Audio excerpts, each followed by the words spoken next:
Day 5 question ki answer. What is the total when we multiply all the numbers in calculator? దీనికి correct option C 0. Calculator open చేసి 9 into 8 into 7 into 6 into 5 into 4 into 3 into 2 into 1 is equal to some answer వచ్చింది. దాన్ని into 0తో చేస్తే 0నే వచ్చింది. Day 6 question on Telugu riddles.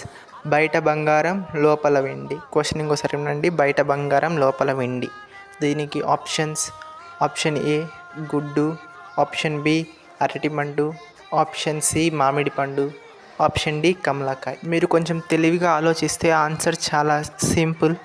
నేను మీకు అక్కడ ఒక చిన్న హింట్ కూడా ఇచ్చాను. ఆ హింట్ ఏంటో కమెంట్ చేయండి. దాంతోపాటు మీ కరెక్ట్ ఆన్సర్ని కూడా కమెంట్ చేయండి. చూద్దాం ఎవరికి తెలుసు ఈ క్వశ్చన్కి ఆన్సర్. ఫస్ట్ కరెక్ట్ ఆన్సర్ని పిన్ చేస్తాను. ఈ షార్ట్ విని ఎవరైతే క్యాలిక్యులేటర్ ఓపెన్ చేసి 9 నుంచి 0 వరకు వచ్చిన నెంబర్స్ని క్యాలిక్యులేట్ చేస్తారో మీకు వచ్చిన ఆన్సర్ని కమెంట్ చేసి ఈ షార్ట్కి ఒక లైక్ చేయండి.